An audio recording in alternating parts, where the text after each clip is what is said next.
Okay, we're live finally, October 2nd, 2024. My computer has been acting up all day. Too many meetings, too many teams. Teams had uh, uh, failure, had to reinstall the whole thing. It's one of those days. So we have a great show today.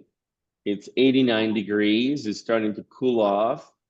And we are off from a week of Digital 360 Summit. We can talk about that and talk about the vice presidential debate and talk about the war and the new war and talk about energy and what's going on with semiconductors and innovation and all of the above. But before we get rolling, let's have John Sibley Butler, who's muted, play his guitar. Unmute, Johnny. Thank you very much. Busted flat in Baton Rouge, looking for the sun, getting about as my jeans. Bobby up this down right before it rained. Took me all the way to New Orleans. I pulled out my harmonica from my dirty red bandana. I was playing sad while Bobby sang the blues. But if windshield wiping couldn't time in Bobby's hand in mine, sing all the song that driver knew. Mr. Chris Christopherson? Yes, yes, who passed away this week. He Passed just away. passed. Very sad, very good. Songs that I like to do, and he's one of the great musicians. He was like me, he was a helicopter guy in Vietnam. He was also a Rhodes Scholar. A very, very smart guy, and he wrote so many great songs. And I met him many times out at in Willie's, and hated to see him go, but he went at a good age at 89, and that's talent gone. How are you doing, Andreas? I'm doing great, Johnny. You know, I was saying that it's a lot going on lately. I don't know what say you and digest what's happening on all fronts, but Well, if you have anything to share, go on. Well, I had to digest going into the Hall of Fame surprise from 512 CMG, Digital 360. That was a surprise. I almost fell out. But if I fell out, I knew that Llewellyn King would call me weak, so I had to call my strength. And I've been really busy with the startup stuff, as you know. I mean, whether it's talking to people representing the great state of Texas, you know, Texas launched its own y'all fund, you know, Yeah. trying to get, you know, when you look at the number of finance professors in Texas and the wealth in Texas, then you know, you got Y'all Street rather than Wall Street. So that was pretty good. And then well, the big thing, Andreas, is the total amount of startups around AI. It is just absolutely off of the scale. When I say off the scale, it is off of the scale. And the most interesting one is coming up with another kind of statistic that would replace the traditional kind of statistics that we use now in AI or in machine learning. And it's pretty interesting, called modal. It's modal arithmetic rather than traditional regression. Regression. So that's been very, very interesting. I have had meetings after meetings with people. This week we also had the McCombs reunion at the University of Texas. People came from as far as, you know, overseas, New York. I had students from the 80s and 90s who were starting companies now, and I had a lot of time with that. I did not watch the debates last night because I was really, really too busy, so I missed that. I missed that in the American tradition.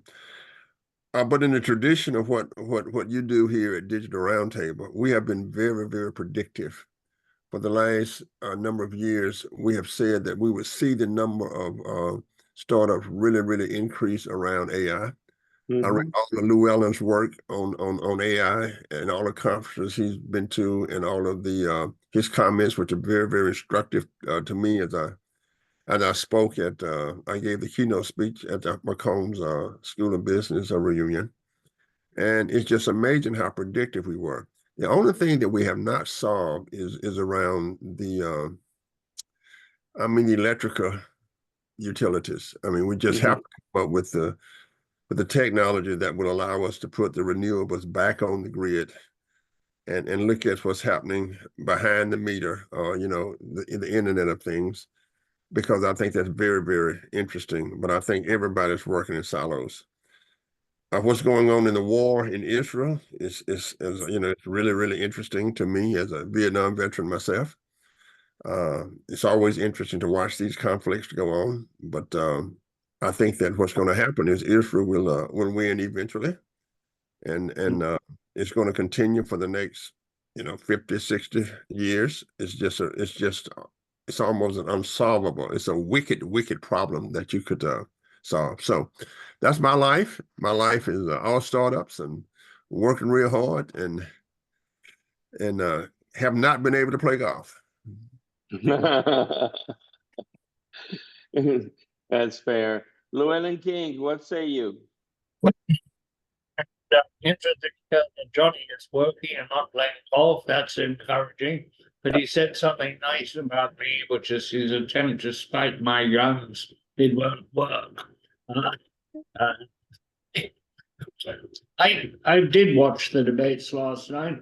Come closer to the mic. Come closer to the mic. I did watch the debate last night, and I was very surprised to see Vance, or hear Vance, say that they would bring down, a Trump administration would bring down the cost of energy. Excuse me, please. All the indicators I see are that the cost of energy is going to continue to rise. I will cite two things. The cost of electricity, the cost of the grid is rising. Nobody seems to dispute that, and I don't see anything the federal government can do which would radically change that.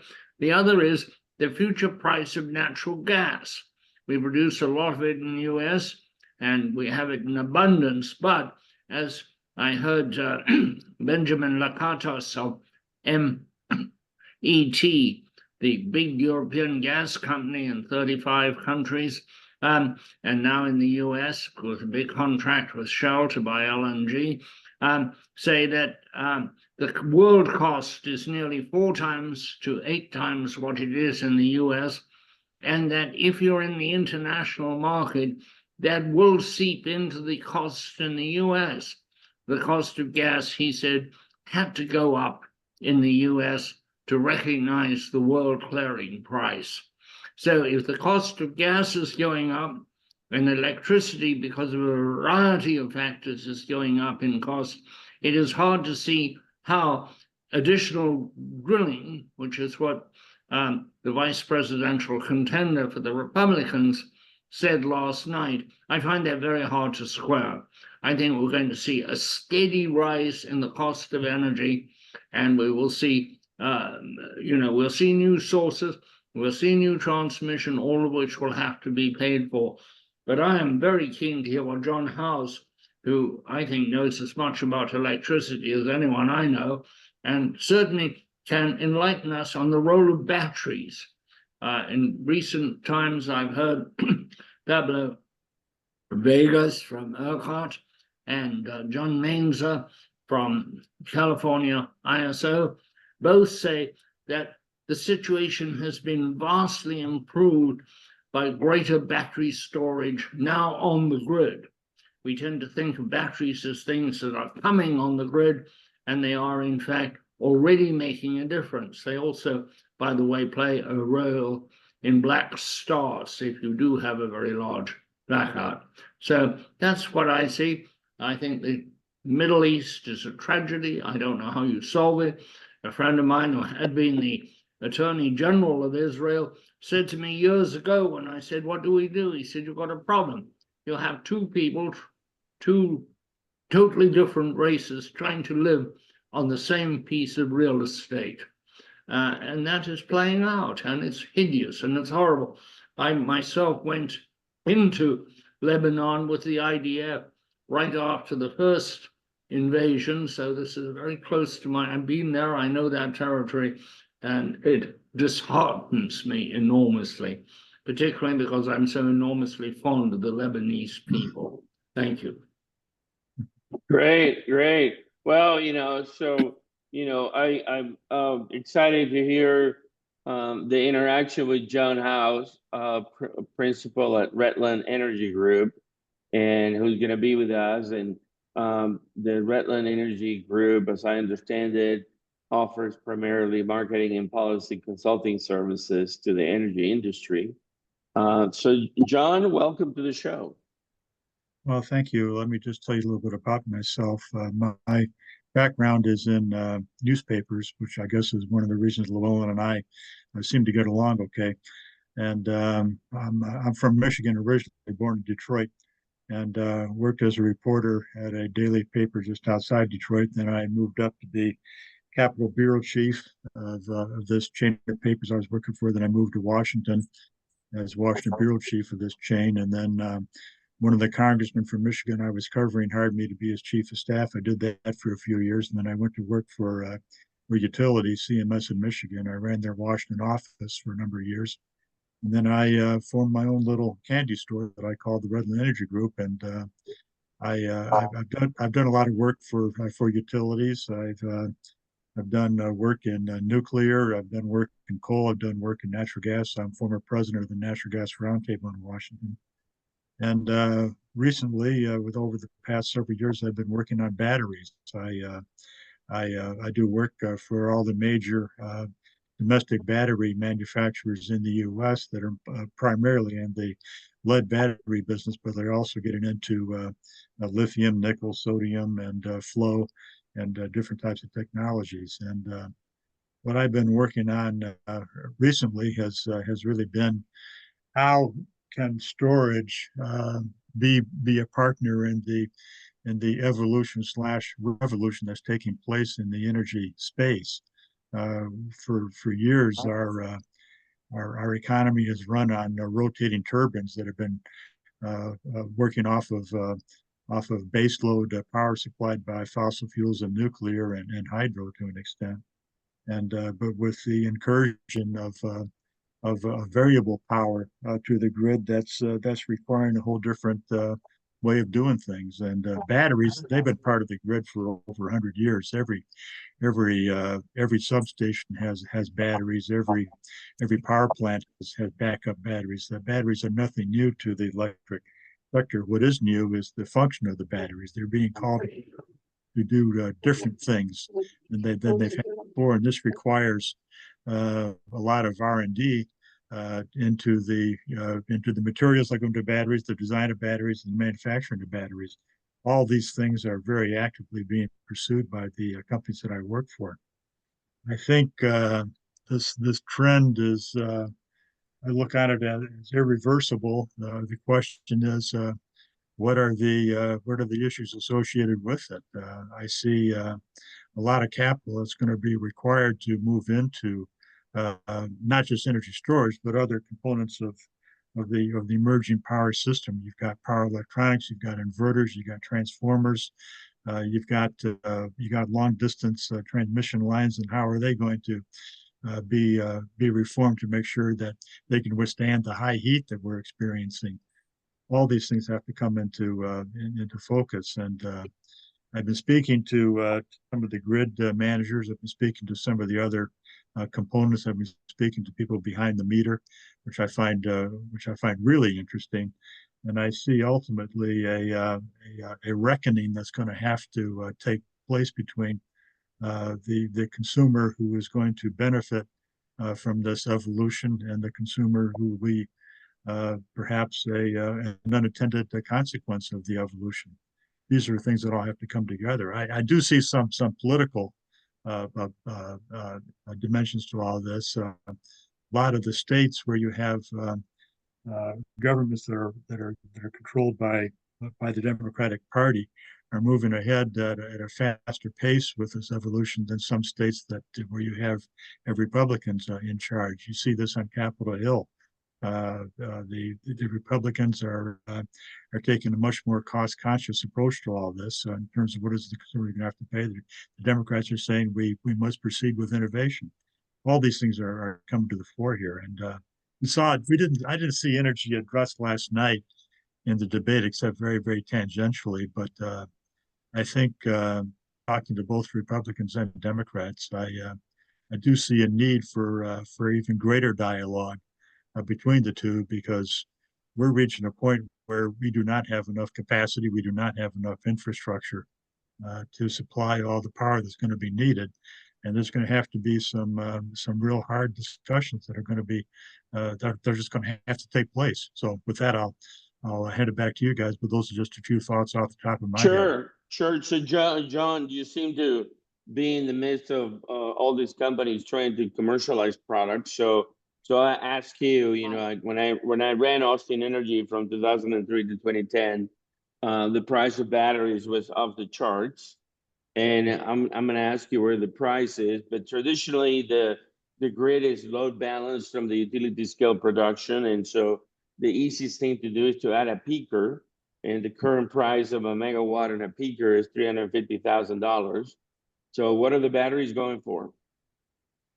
A battery, it's the cost of, let me answer it this way. The Department of Energy has said that the kilowatt hour price for a battery has to fall way below the $100 a kilowatt hour that we have now. It's going to have to get down into the well below $1 for batteries to be made economic, to be partnered with variable power like wind and solar. The real question is, can it be done? The answer is yes, but it's going to take a lot of R&D to get to that. I mentioned a minute ago, you got to look at the materials that go into batteries. You have to look at the design of the batteries. You have to look at the way they're manufactured. All those areas. But they're being sold today, John. So what is the current cost of a megawatt in a battery? That's well above. It's pretty close to what you say. It's up in the thousands, but it's going to have to come down. And can it come down? Yes. Is it going to be hard? Yes. But it's not impossible. And but the real issue is how do you reconcile the characteristics of variable power that are intermittent and do not have inertia comparable to the inertia that you have with rolling turbines. And for that, you're going to have some substitute technologies that are they're there. You can do it right now, but the cost is pretty high. DOE ran a comparison that said that the cost of a natural gas-fired combined cycle plant is up around $37 a megawatt hour, whereas the cost of a variable power unit is at least 50% more than that. For some states like California, maybe they're willing to pay the price, but other states are not. And at some point, if we're going to have a national reconciliation on all of this, the sides have to come together. And I look on Austin Energy as one of the more progressive utilities in the country, along with Chattanooga and Sacramento and LADWP. That's where you're seeing a lot of these hard questions being addressed. And the other issue is will the consumer or will they continue to look on the investor-owned utility industry as a good place to put some money to have the stable return on that money? I think that's becoming an open question. And Warren Buffett addressed that earlier this year. But in any event, those are just some rough thoughts off the top of my head. All right, Johnny? Yeah, John, let me ask you this. I'm doing a lot in this area of bringing IT and OT together. And I have concluded that, in the context of America, the major issue is that this is a regulated industry. It's not like a Kodak that disappeared because it made bad decisions. It's not like a Blockbusters that disappeared. It's not like a Sears and Roebuck that disappeared. And so what we have here is a situation where, John, we have the technology now to bring the grid where it should be in terms of controls so that we can see exactly what's happening. And so right now we have the controls of 1920 trying to drive a brand new race car of 2024. And you have to do this at 40,000 feet. So my question to you is this. You had mentioned the Democratic versus Republican people in Congress and doing during the 360 summit, I had Scott Bassett here, who was very close to President Trump, and went to a dinner and we just talked philosophically about things, not politically. So my question to you is this: how do you take a regulated industry that is way behind in the application of technology, regulated by the government, and ask investors to put money into the biggest damn robot in the world? To Well, me, that is the wicked damn problem right there. it is, and there's some developments going on out there that address that. Maybe not in a way that you might like, but it is being addressed, and that is the growth of distributed energy resources, where people with means are able to set up their own, provide for themselves. They can set up their own solar panels and batteries and inverters really at their location. They can afford to do that, and you're going to see more of that. I look on behind the meter stuff as a rapidly growing industry, and there are a lot of component parts that go into that. You've got the generators from variable power. You've got inverters. You got power electronics. You got the whole thing. Those are going into a sector of the economy that is really being financed by people with the means to afford it. There's the other side of the coin. What about those remaining customers who don't have the means? I'm talking about some of the economically dispossessed areas around the country where people just can't afford it. And are they going to become a collateral damage in this transition, or they're going to become part of the solution? That, to me, is a debate that isn't being talked about, but it needs to be talked about if we're going to have an equitable transition to this future.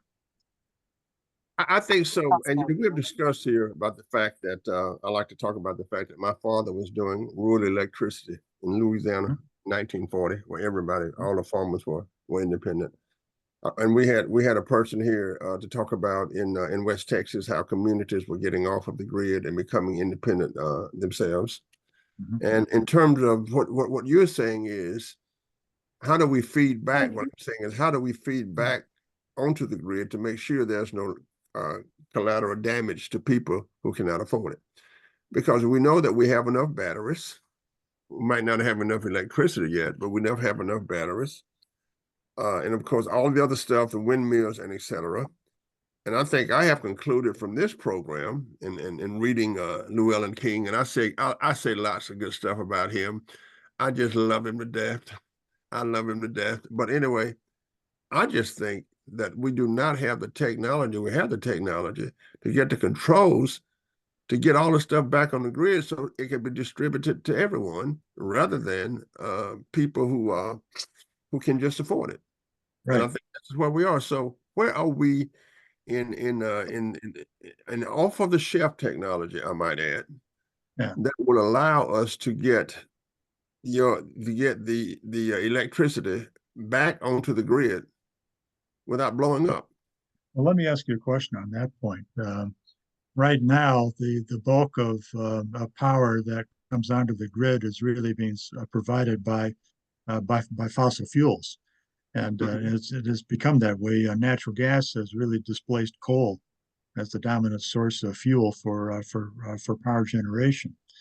And right now, most utilities look on variable power as more expensive than the conventional power that we have. So, and the regulatory community throughout the country, and even in Republican-controlled states, they're under a lot of pressure to go green and displace, take offline some of their old fossil-fired plants and replace them with some renewable plants. That I think we would have to agree is an expensive proposition. Right. And what can be done to address that? Because if we want to go entirely green and make it available to everyone, then this cost shift issue has to be addressed. And I'm not aware that, I mean, I've talked to some of the public advocates around the country, and they say this is a huge issue, especially for people who can't afford to be part of the transition. And there's going to have to be a lot of creative thinking in order to make sure that this transition is going to be equitable. A lot of people draw draw comparisons to the telecommunications industry, where landlines were what people used for well over 100 years. And a lot of people have been dropping their landlines and going all to cell phones. That didn't happen all at once. It happened, I think, over the period of maybe 20, 25 years, but it has been happening. Can that kind of a transition that we saw with telecommunications be applied to electricity? I don't know. I don't know. The problem is we don't want to let everybody out. When I hit my electric light, I want it to come on. And I want everybody to do the same thing. That's right. Now, here's the problem we're not talking about. So I can drive around Texas, and all of the fueling stations, for electric cars, they're being powered by fossil fuels. That's right. That's right. All right. So John, I have a quick follow-up on that, John House. So Okay. do you see then the net zero, by 2030, by 2040, by 2050? A lot of politicians that don't know anything about physics keep talking about these goals. So what's your thought? Are we going to get there affordably? Not now. That doesn't mean that we can't. But what it means is that I really don't. A lot of this has to do with what's a good investment for people. Is investment in the fossil fuel industry as attractive as investment in the renewable industry? I kind of think that the natural gas industry has not seen its final days. And when I say that, I think that the companies that are involved in the natural gas industry have not seen their final days. You look at some of these outfits like Exxon and Shell and EQT and these guys. They're putting some money into renewables because they see that as something that it might well be the right kind of a profitable initiative for them. You look at the auto industry. Let me just go there for a second. I mean, you've got Ford and GM and Stellantis and others that are getting into electric vehicles. But I would submit that an outfit like Ford is not totally abandoning the conventional internal combustion engine, because that's how they're making money. But yet they are taking some of the profits to put it into EVs. I would submit that in the case of natural gas, you may see something that's of the same. Some of these big shots that are making money off the sale of natural gas are starting to look around, saying, "What else is there?" So this evolution isn't something that's going to happen overnight. It's going to evolve. You've got this debate going on between low carbon and zero carbon. Right now, I think the low carbon is prevailing, which is not to say that we can't eventually get to zero carbon, but it's going to take a lot of intelligent people who are profitable now to be willing to invest in the future. Are we getting there? Right. You tell me. Are we getting there? Well, John, let me just ask this: have we been too aggressive with getting rid of fossil fuels? The state of Louisiana passed a law that says we will not get rid of it, because of their investment. So will we end up being back to where we started? Is it a pie in the sky kind of idea? So let me interject real quick and share the numbers. I've been doing the math here on the Powerwall, which I went to look to buy one. Powerwall 3, the latest and greatest. It delivers 1.5 kilowatt hours and it costs $15,900. If I were to buy a megawatt of Powerwall, it would cost me 1.4 million, versus buying a natural gas generator would cost me $350,000. So what does that tell you? That tells me that the politicians that are claiming that this can be done in one weekend are smoking dope. Exactly. Yeah, but what John is talking about is the investment of switching the investment, as we say, the capital flow from an old technology to a new technology. So John is asking this question: when you look at, let's just call them the big boys, and their investment, when will they sit around a board meeting and say, okay, we're going to take the 90 billion here, right, and switch it and invest it into the new technology? And that's the major question, because I can tell you this: government cannot get it done in America. Government can be a catalyst. It can provide the infrastructure. But I can tell you this: it would take those people sitting around boards to say, I think that this new technology is better And let's go ahead and get to carbon free, and let's do it within the next 10 years. Bam. Mm-hmm. So John, my question is, can that be done? No, I Can it be don't done? think it can be done. Let me just interrupt here a little bit. I was enjoying sitting here just basking in the warmth of Johnny's affection, but I think I should ask a few questions. I think an awful lot of this depends on batteries, John, and I wonder for the people who are not aficionados of the battery sphere, if you could just run through the kinds of batteries and where the promise is. I personally have done a little bit of reporting on flow batteries. They seem to me to be the furthest out. I've been to the factory where they're, or to the laboratory where they're making iron air batteries, which is quite impressive. And that's the Form company up in Massachusetts. And I've heard you talk about lead acid, and certainly anybody has to know that we have more than 100 years of investment in lead acid batteries. We are using batteries of all kinds. It would seem to me that the Economist magazine was onto something when it said the real future of renewable carbon fuel, carbon-free, besides nuclear, is solar, because you have a very predictable flow, etc. It doesn't have the full impact, visual impact, that wind does, but they depend on batteries. The good thing is, primarily the shape of the load and the shape of the generation, and you can bring the two into collaboration if you have batteries at the end of the day, and now increasingly at the beginning of the day. What is the state of battery development? What batteries, if you were running a utility, would you be looking to for the future? I noticed the one utility company out in Colorado, which I know, is planning to put in lead acid, I beg your pardon, iron air batteries starting in 2033, hoping that they will have a 100-hour drawdown. Is that a temptation, or is that a chimera? It's the iron air battery you're talking about is it's a fascinating development, and I give Form Energy a lot of credit for getting the capital assembled to produce what they're producing. Very capital intensive, too. Oh yeah. Oh yeah, it is. I mean, I give them a lot of got credit. A huge factory, I think, in West Virginia, and then they have a gigantic factory / laboratory in Massachusetts. Well, gigantic is we have to be careful what we say about that. Is it on a scale of what the lithium battery manufacturing sector is? Is it on the scale of well, the answer is no, of course. And nor is it on the scale of the lead battery manufacturing industry. Right now, the energy storage industry is really roughly divided between lithium and lead, and the others, other technologies are.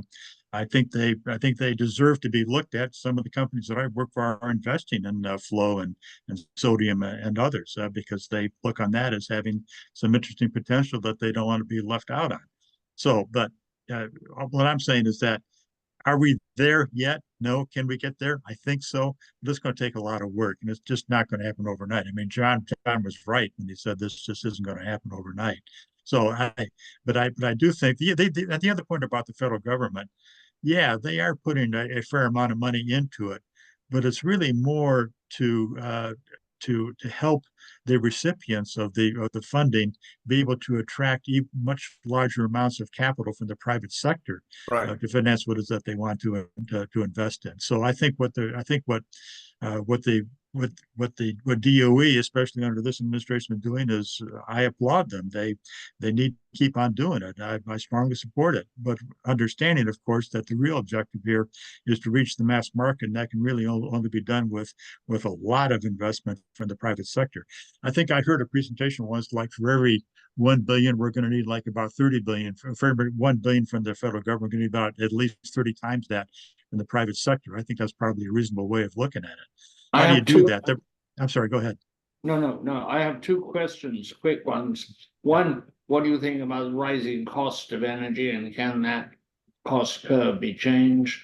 And two, are we thinking in a linear way when in a technological society change tends to be exponential? Well, it's cost, you really have to look at that in terms of affordability throughout the entire economy. And that means affordable for everyone. Like I get back to cell phones. When they first came out, they were prohibitively expensive and only a few people can afford them. Now everybody has one. And can we apply that principle to energy? I think so, but it's going to take a while, and the private sector is really going to be the one to determine which technologies are going to sell. And like right now, the current market is really roughly divided between lithium and lead. Will it stay that way? I don't know. I think sodium has an interesting story. I think flow does. I think zinc. A lot of people aren't paying enough attention to zinc. Well, all those things. Now, who's going to make the decision? I keep saying it's the consumer who's going to make the decision on all this. They're the ones with the money, and they're the ones who are going to spend it the way they're going to spend it the way they want it spent. You can have any politician you want sit there and say, "I hereby decree we're going to do such and such."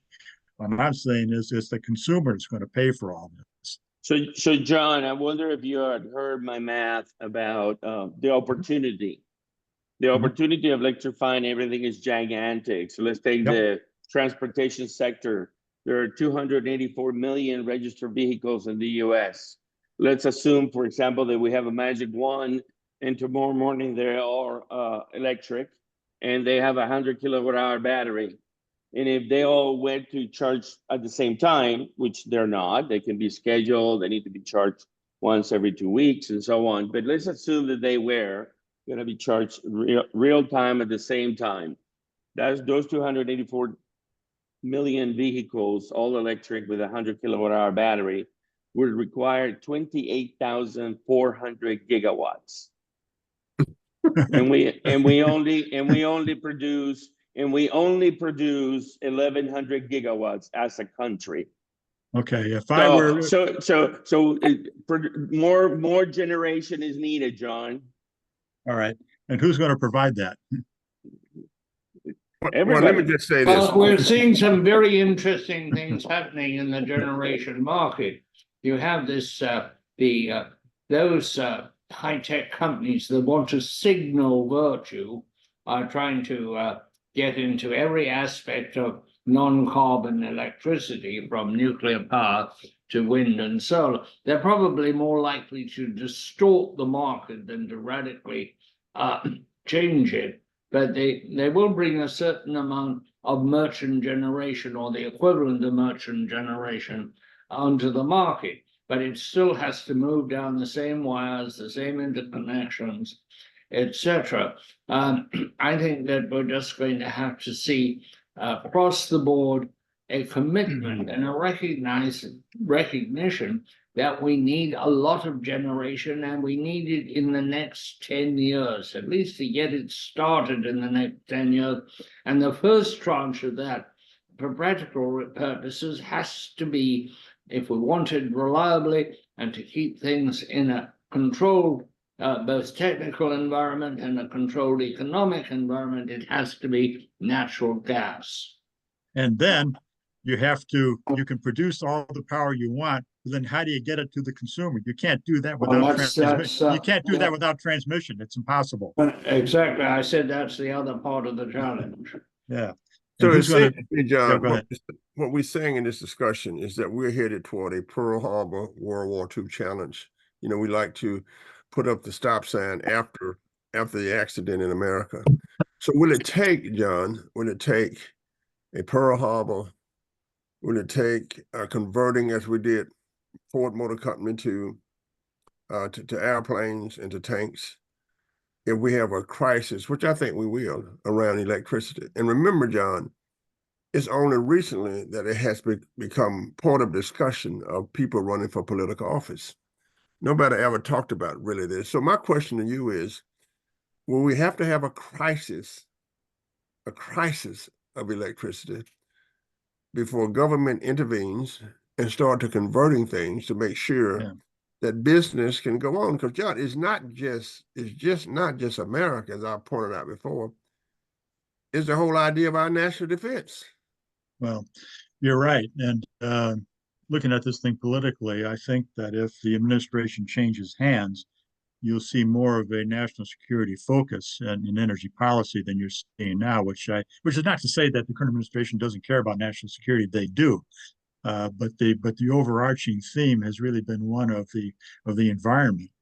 And if the administration changes hand, you'll see a much greater focus on national security. That, which is not to say that national security doesn't care about the environment or the environment doesn't care about national security. I think the emphasis is a little more slight than people think. But getting to your question about are we going to have a Pearl Harbor?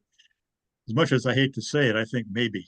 Yes, and maybe that will have to be the catalyst, like what you had back in, when was it, 1968, when we had the blackout in New York City.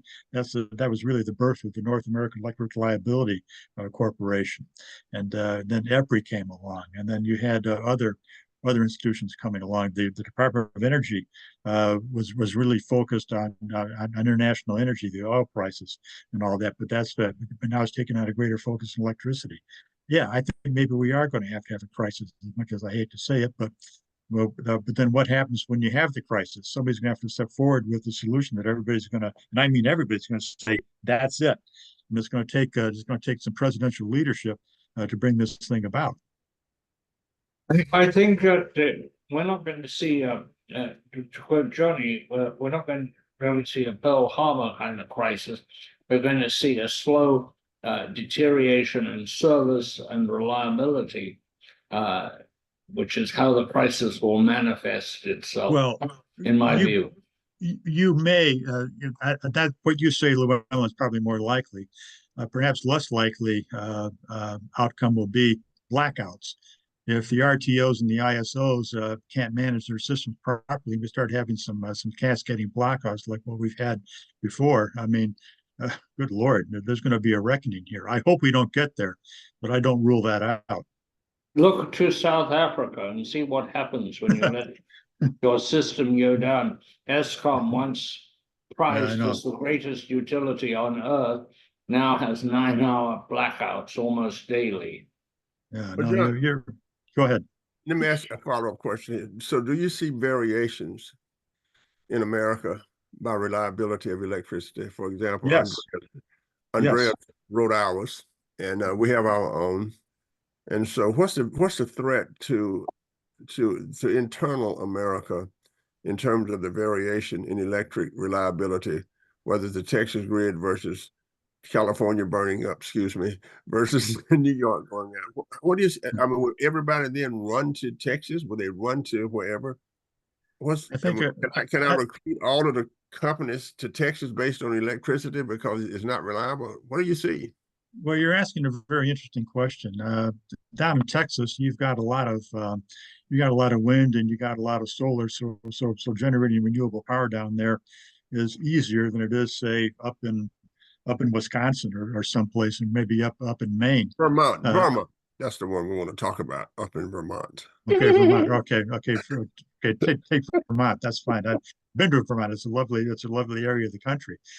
The challenge facing the nation's electric power system is not uniform throughout the country. Some parts of the country are going to be more vulnerable to blackouts than others. What I'm talking about is that those areas of the country where it's more vulnerable, will the awareness of the problem spread?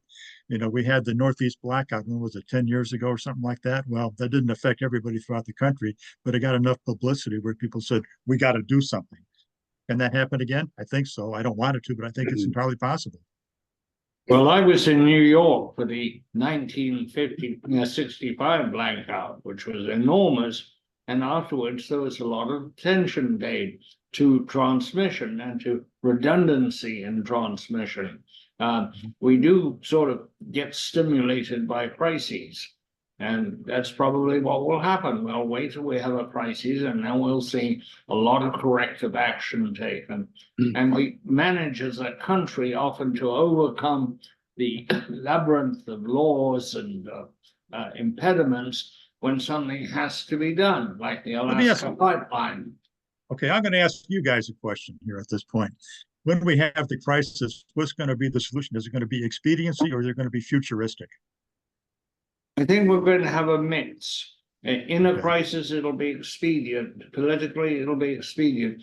But technology is moving so fast, including artificial intelligence, that it will change the equation. In the end, technology overwhelms political expediency and political decision-making. We live in a technological age. Electricity is a technological function. Our transportation is technological. Our communications are technological. Politics plays, in the end, remarkably little. I like to say, and people don't understand what I'm saying or don't want to, that there is something imperial about technology. It tends to force itself on us, even though we think we are pursuing it. When it exists, and I had a long discussion with a professor in a university last night about this, who disagreed with me, by the way, that once a technology is there, like Galbraith said in his book about economics, when the rotten door is there, it will fall in, because people have been through that door before. Technology will make huge differences, and economics. What we need to do in America is a human thing, and that is we need to keep the flow of gifted people from around the world coming in to staff our technological miracle. I was in New York recently talking to some AI people, and we all agreed that there's a disproportionate number of people in AI who were not born in America, and that if you want to keep that up, you have to keep America an attractive place for gifted immigrants. If you lose that, you become just another country in a world which has countries with larger populations, include Indonesia, China. Yeah. 85% of PhD students are foreign born.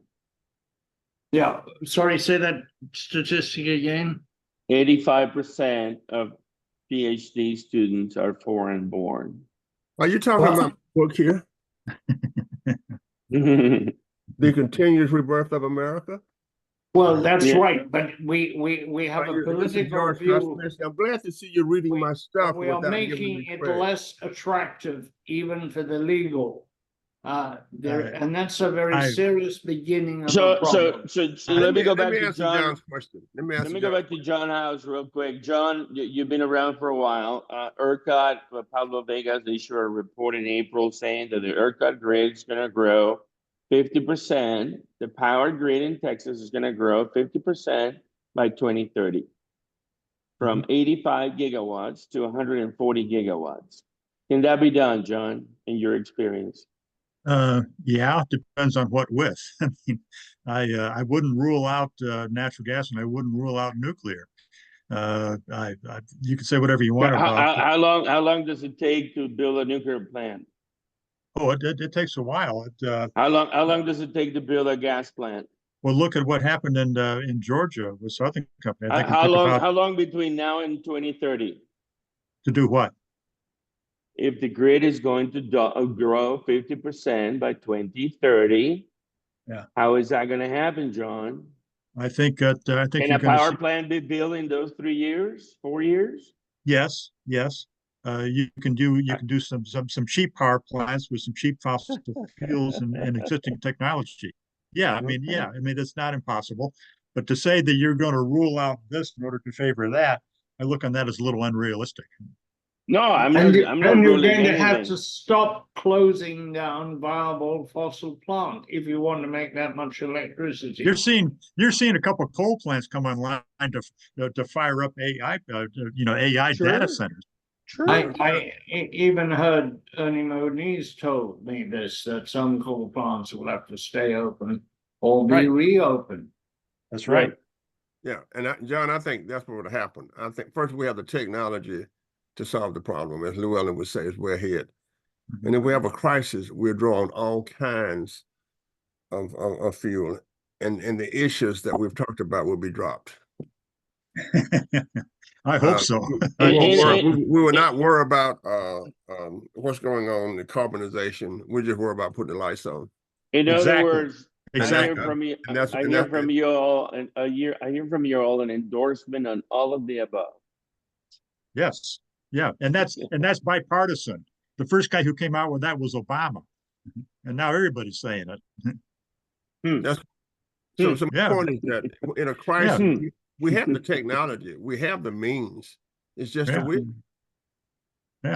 Yeah, there's going to have to be some give and take, and I think there's going to have to be a rapprochement, a policy rapprochement between natural gas on the one hand and renewables on the other.